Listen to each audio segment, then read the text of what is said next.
Fala galera, tudo certo com vocês? Então, sejam bem-vindos aí a mais uma aula, do nosso curso de Data Science com Python.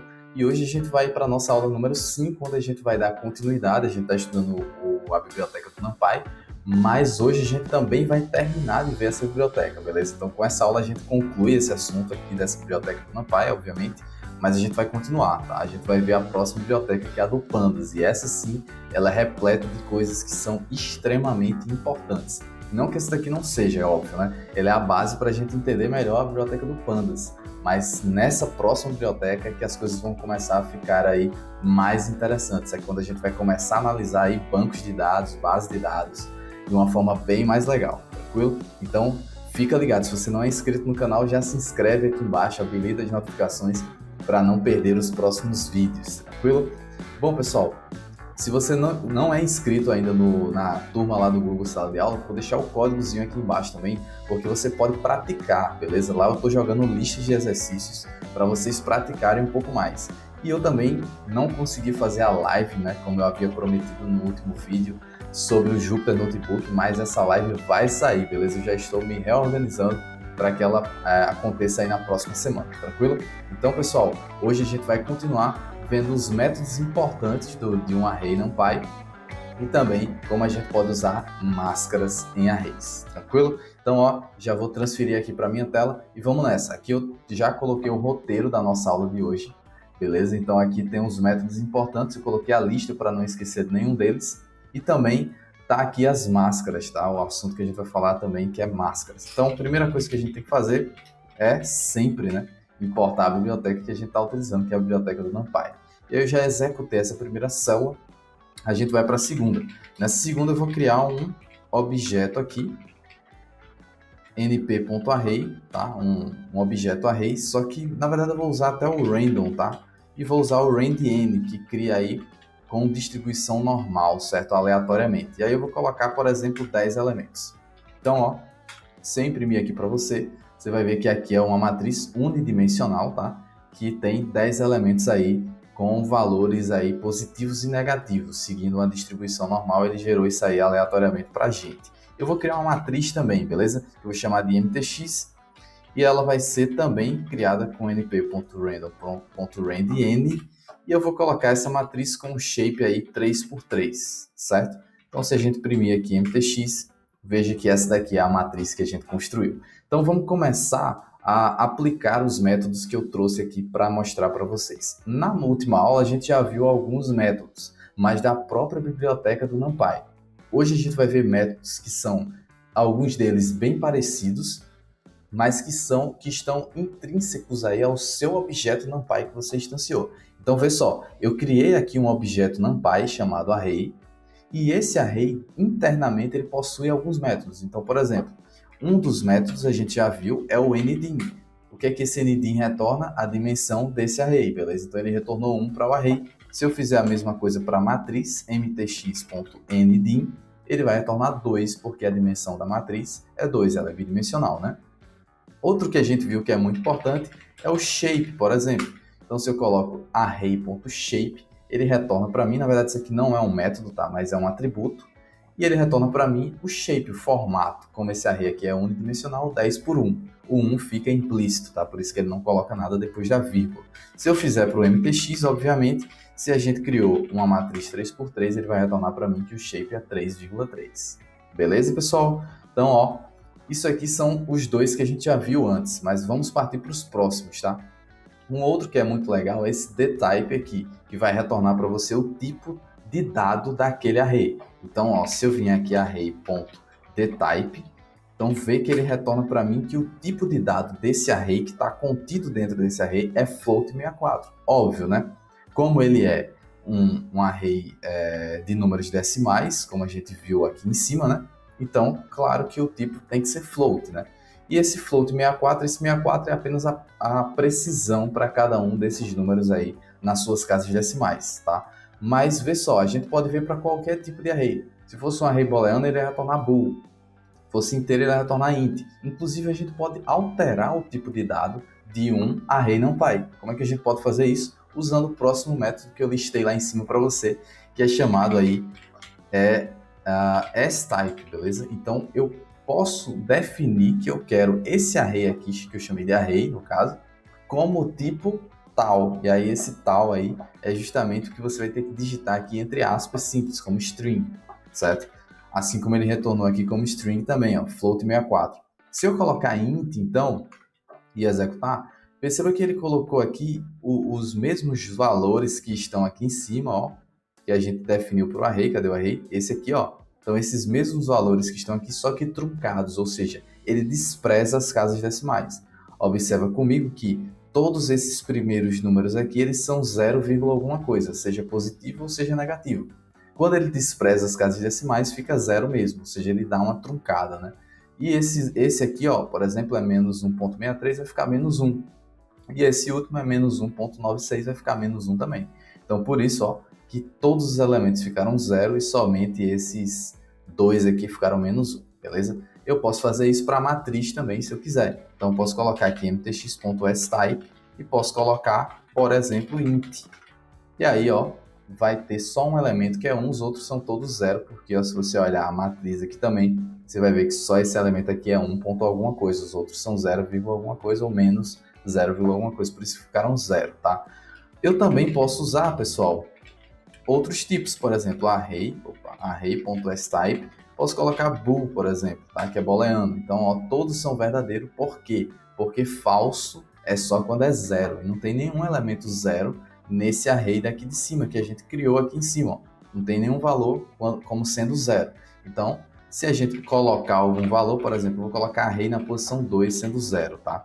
Então, se a gente imprimir aqui o array, veja que agora, ó, o índice 2 dele é 0, e se eu colocar ele como tipo agora booleano, você vai perceber que na posição 2 fica falso, tá? E todos os outros ficam verdadeiros. Tranquilo? Então, ó, vimos aí esses 4 primeiros métodos. Os outros são mais relacionados aí à parte matemática, digamos assim. E a gente viu ele para a biblioteca do NumPy. Mas dentro do próprio array também existem esses métodos. Então, ó, eu posso colocar aqui array.min e ele vai retornar para mim qual é o valor mínimo do meu array. Então, só para a gente lembrar... Ah, não, ele já está ali em cima, né? Então, ó, aqui é o nosso array, o valor mínimo dele é esse último aqui, ó, menos 1.96, como você pode ver. E o valor máximo é qual? Então eu posso vir aqui e colocar array.max, e aí ele vai retornar o valor máximo para mim, que é 0.96. Cadê? Tá aqui o 0.96, esse é o maior elemento daqui de dentro. Eu posso também, pessoal, descobrir qual é a posição onde está o menor elemento e a posição onde está o maior elemento. De que forma? Usando o método argmax, para saber qual é o argumento, ou seja, qual é a posição, o índice onde está o maior elemento, como a gente viu aqui em cima, é na posição 1, certo? Que é o segundo elemento aqui. E o menor, como você deve lembrar, ele está no finalzinho do meu array, ou seja, no índice 9, né? Já que esse array tem tamanho 10. Então, se eu colocar aqui array.argmin, ele vai retornar a posição do menor elemento, que é justamente a última posição aqui, ou seja, a posição 9, como ele retornou para a gente. Isso aqui é muito útil, beleza? Isso aqui é útil pra caramba, a gente vai usar aí nas próximas aulas, sem dúvida. Outros métodos que existem, por exemplo, tá aqui, ó, soma, média, variância e desvio padrão, que a gente também viu para a biblioteca do NumPy, mas existe também dentro do array, ou seja, posso colocar array.min para saber qual é a média dos valores que estão dentro desse array, posso fazer array.sum para saber a soma desses elementos, posso fazer array.var, por exemplo, né, para saber a variância dos elementos que estão dentro dele, e std vai retornar para mim o desvio padrão dos elementos, dos mesmos elementos, tranquilo? Então, ó, isso aqui são funções que a gente já viu para o NumPy, é a mesma coisa se eu fizer np, por exemplo, np.sum, e colocar aqui dentro array, vai retornar para mim o mesmo valor que retornou aqui quando eu fiz array.sum, beleza? Só que eu acho isso aqui mais prático, tá? Tá dentro do próprio objeto do NumPy que você criou, essas funções também. Tranquilo, pessoal? Outro método que é bem legal é o método de ordenação do array. Então, se você observar aqui, esse array ele está completamente bagunçado, ele não está ordenado. Mas você pode ordenar ele usando o método chamado sort, beleza? Quando você ordena, o que é que ele faz? Veja que ele não retornou nada. Por quê? Porque quando você ordena, ele joga o array ordenado dentro do próprio array. Então agora o nosso array chamado array, né? O nosso NumPy chamado array, ele está ordenado de que forma? Na forma em ordem crescente, ou seja, do menor valor para o maior valor, como você está vendo aqui. Perceba que esse aqui é o mínimo, né, como a gente viu lá em cima, e esse aqui é o máximo. Tranquilo? Outra função que é legal é a função de calcular a transposta de uma matriz. Pode ser bem útil aí para suas aplicações. Então, ó, se eu tenho essa matriz aqui MTX, que a gente criou lá em cima, eu posso calcular a transposta dela fazendo mtx.t maiúsculo, tá? E aí, ó, onde tinha a linha aqui, ó, veja que essa linha agora é a nossa coluna aqui embaixo. E o mesmo vale para todas as outras linhas. As linhas agora são as colunas da matriz transposta. Tranquilo? Então, pessoal, eu acredito que esses são os métodos aqui mais importantes que a gente pode dar uma estudada neles, né? Já vimos, né? Acabamos de ver. Agora a gente vai ver a questão de máscaras, tá? Então, ó, sobre máscaras, o que é uma máscara, pessoal? Primeiro é importante a gente saber isso, né? O que é uma máscara? Máscara é como se fosse um array de booleano, tá? Um array de verdadeiro ou falso, que vai definir para você quais são os elementos que você vai pegar dentro de um outro array. Então, eu tenho um array com vários elementos, vários valores diferentes. Eu posso definir uma máscara, que vai ser um array de booleano, que vai dizer para mim quais são as posições daquele array que eu quero ou que eu não quero. Deixa eu te explicar isso um pouco melhor. Vamos supor que eu crio um array aqui chamado A, com a função nparray, vou criar um bem simples aqui só, bem didático, tá? Então, 1, 2, 3, 4. Então, criei esse array aí chamado A, tranquilo? Vamos supor que eu quero somente os elementos 2 e 4 desse array. Existem várias formas de fazer isso. Inclusive, a gente já viu a questão de indexação e slices em arrays. Com slice, você consegue fazer isso aí tranquilamente. Mas vamos supor que eu vou mostrar para vocês aqui um outro método, tá? Qual é esse outro método? Quando eu coloco aqui A e acesso os índices dele, eu posso colocar como índice uma lista. Você sabia disso? E não só uma lista, pode ser até um array mesmo, um NumPy. Mas eu vou mostrar para vocês com lista e entenda que pode ser um NumPy também, certo? Então, ó, dentro dessa lista eu posso colocar, por exemplo, eu quero o primeiro elemento, que é o elemento 1. Não, então falso. Eu quero a posição 1, né, o índice 1, que é o segundo elemento. Quero, então verdadeiro. Eu quero o terceiro? Não, então falso. Eu quero o quarto? Quero, então verdadeiro. Então, quando você faz isso, olha que legal. Você consegue pegar justamente os elementos 2 e 4, porque na sua lista era somente nessas mesmas posições respectivas aqui que você tinha verdadeiro, nas outras você tinha falso. Então, pessoal, isso aqui que eu acabei de criar aqui, ó, essa lista a gente chama isso aqui de máscara, beleza? Então, ó, eu posso criar essa máscara de outra forma. Como? Então, vê só comigo. Vamos supor que eu quisesse os elementos 3 e 4. Eu poderia criar uma máscara para pegar os elementos 3 e 4 fazendo o seguinte. Eu quero A, onde dentro desse A seja maior ou igual a 3.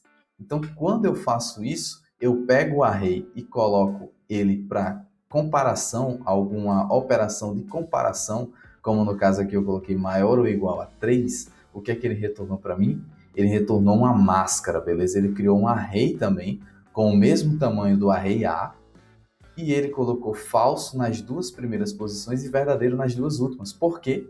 Porque a gente já viu essa questão de comparação com arrays. E a gente viu que quando a gente faz esse tipo de comparação, ele retorna um próprio array. E onde for verdadeiro essa comparação, ele vai colocar verdadeiro aqui dentro do array. E foi exatamente isso que aconteceu. A gente criou uma máscara aqui, tá? E aí, ó, eu posso colocar essa máscara como o índice do array. Essa é a grande sacada dessa aula, é o que eu quero ensinar para você. Então, ó, eu posso dizer que eu quero o array A, onde esse próprio array A tiver um elemento maior ou igual a 3. Então, veja, eu estou jogando a máscara como o índice do meu array A. E aí, quando eu faço isso, veja que ele retornou para mim 3 e 4. Eu posso fazer também, ó, eu quero o array A em quais posições? Quando A mod 2, ou seja, o resto da divisão por 2 for igual a 0. Ou seja, o resto da divisão por 2 igual a 0 significa par. Ou seja, quando os elementos do A forem par, eu quero que você retorne para mim. E aí, ó, ele retorna 2 e 4 da mesma forma que a gente fez aqui em cima. Só que aqui a gente fez de uma forma automática. Porque quando eu faço isso aqui, ó, o que é que eu estou fazendo aí? Eu estou criando uma máscara justamente com falso, verdadeiro, que foi a mesma que eu criei aqui em cima, só que de uma forma manual. beleza? Então ficou claro isso? Isso vai ser extremamente importante quando a gente estudar um objeto chamado data frame lá do Pandas, tranquilo? Então, ó, espero que você tenha entendido. Se não ficou claro alguma coisa, deixe nos comentários aqui embaixo, sem problema nenhum, vou estar aí aberto para responder as suas dúvidas e seus questionamentos. E eu queria agradecer por você ter ficado até aqui. Não esquece de deixar o like aqui embaixo também, se inscrever no canal, que isso me ajuda bastante. Queria agradecer aí aos mais de 850 inscritos que eu já estou aqui no meu canal. Isso é muito legal, é muito gratificante para mim. E queria te ver também aí nos próximos vídeos. Então, habilita as notificações para não perder os próximos, tranquilo? Então, ó, um abraço e até a próxima.